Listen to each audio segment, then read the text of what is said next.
আর যারা ওয়াজ কেউ শুনেন এরা 11টার সময় ওয়াজ শেষ করে দেয়। কটা ফজরের নামাজ আছে, কারণ তাদের ওয়াজ তো 12টার পরে চলে না। কৌশল করে মানুষকে সজাগ রেখে কিছু ওয়াজ করে যায় আর বুঝে যায় আমরা মুফাসসিরে কেরাম, আর আমরা রেখে ভণ্ড। আরে বেটা, তোর সাহস থাকলে আয়া বুঝাস না তাহিরিরে মুফাসসির কাকে বলে? কথা কন ঠিক না ঠিক? আমি সব চিনি, ওদের দৌড় আমরা চিনি, ভালো করে চিনি। রাজনীতিবিদরা মনে করে এরা দৌড় যে কত বড়, এটা তো গুপ্ত রাজনীতি করে, এই জন্য এরা মনে করে বড়। কিন্তু এদের সাথে আমরা স্বাধীনতার আগের থেকে, আমরা 1500 বছর আগের থেকে খেলে আইতাছি। কথা বলেন ঠিক কিনা বলেন, বলুন না কি? তাইলে এটা বড় ধরনের একটা সংকেত আল্লাহ আমরা দিয়া দিচ্ছেন এই সূরাটার মাধ্যমে। এই সূরাটা সম্ভবত মক্কায় নাজিল হয়ে, মক্কা, হ্যাঁ, এই সূরাটা মক্কায় নাজিল হয়েছে, যদি এখানে উল্লেখ নেই, সরি, মক্কায় নাজিল হয়েছে, মাক্কিয়া। এই সূরা মক্কায় নাজিল হয়েছে। এই সূরার মধ্যে 19টা আয়াত আছে। এই সূরার মধ্যে কয়টা আয়াত আছে? 19টা আয়াত আছে। এই পৃথিবীটা যে আল্লাহ বানাইছেন, আমাদের মাথার উপরে কি আসমান? বলুন, মাথার উপরে কি আসমান? আপনারা তো ভাবতেছেন, আমরা তো ভাবতেছি মনে হয় একটা আসমান। না, একটা আসমান বানাইছে আল্লাহ লোহা দিয়া। লোহা কি পাতলা না ভারী? বলেন না, ভারী তো। লোহা ভারী, একটা মার্বেল উপরে দিলে কি উপরে থাকে না নিচে পড়ে? নিচে পড়ে, হ্যাঁ। তো এত ভারী আসমানটা লোহা দিয়ে বানাইছে। এরপরের আসমানটা তামা দিয়ে বানাইছে। এরপরে আরেকটা আসমান স্বর্ণ দিয়ে বানাইছে। সুবহানাল্লাহ, জোরে কইতেন না বাজান? এত ভারী ভারী আসমান ইয়াকুত পাথর দিয়ে বানাইছে। আরো কয়েকটা পাথর আছে আমার খেয়াল নাই। এমন ভারী ভারী উপাদান দিয়ে হুজুর বানাইছে আসমানটাকে। এত বিশাল বড় আসমান, এক আসমান থেকে আর এক আসমানে যাইতে আমার শরীরটা কাটা কাটা দিয়া উঠছে ভাই, শুধুমাত্র আল্লাহর কুদরত চিন্তা করতে যায়।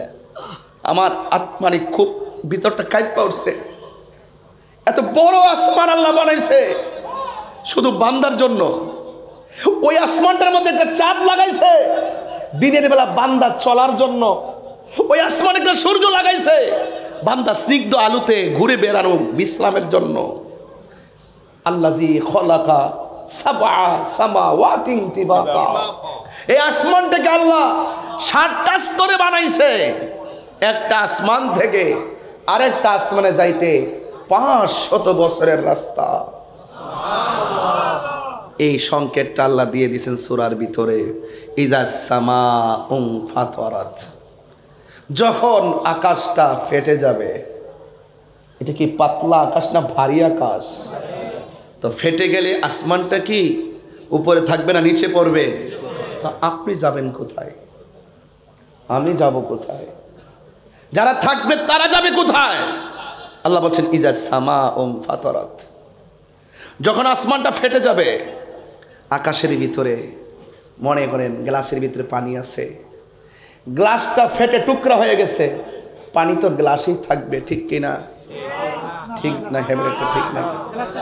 কি আশ্চর্য, কয় ঠিক না? একটু চিন্তা করে কথা বলেন। মানন ভাই, থাকবে না পরে যাবে?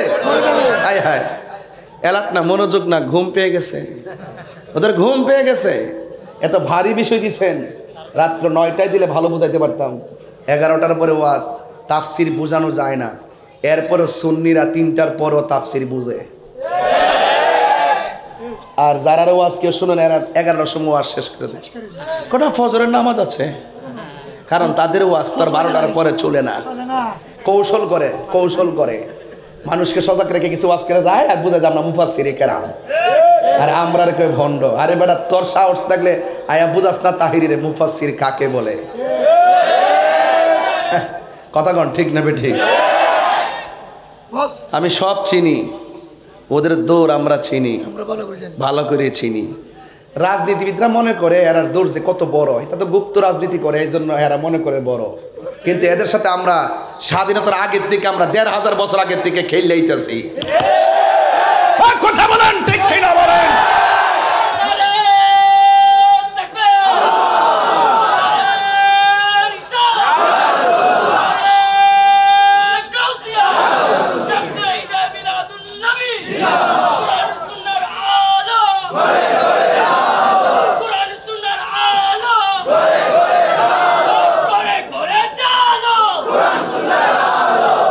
আল্লাহু আকবার, জোরে বলেন।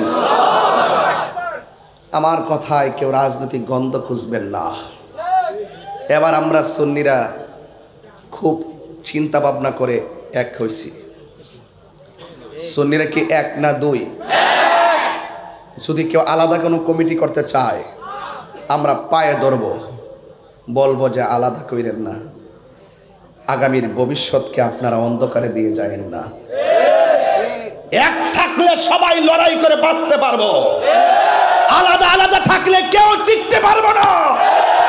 কথা বলেন ঠিক কিনা বলেন? আমরা যেখানে যে ভাষা ব্যবহার করতে সেই ভাষা ইনশাল্লাহ আমরা জানি। সোরার উদ্যানে কথা বলেছি, রাইট রাইট। যাই না দেখে মনে হয় যেন আমরা সংখ্যালঘু। সুন্নিরা সংখ্যালঘু না, সুন্নিরা সংখ্যাগরিষ্ঠ। হয়তো হ্যাঁ খানকাতে ছিলাম, এখন প্রয়োজনে আমরা মাঠে নেমে এসেছি। কথা বলেন ঠিক কিনা বলেন? ইজা সামাউন ফাতারাত, যখন আকাশটা কি হয়ে যাবে? ফেটে যাবে। ইনফিতার অর্থ কি? এই তো আমার ছেলেরা ওয়াজ বুঝে ফেলতেছে। এটা সুনির্দিষ্ট কোনো প্রেক্ষাপট কিংবা জানে নজরুল নেই। তবে এই সূরাটা আমাদের ইহকাল পরকালে আমাদেরকে অনেক মেসেজ দিয়েছে, আল্লাহ যে কত বড় ক্ষমতাশীল। কথা বলেন ঠিক না বেটে? আসমানটা বানাইছে কে? আরো বড় করে বানাইছে কে? আপনি পারলে ফাটান তো পারবেন? যে রব বানাইছে সেই রব ফাটাইয়া দিবে। জোরে বলেন না আল্লাহু আকবার। তাইলে আমরা একমাত্র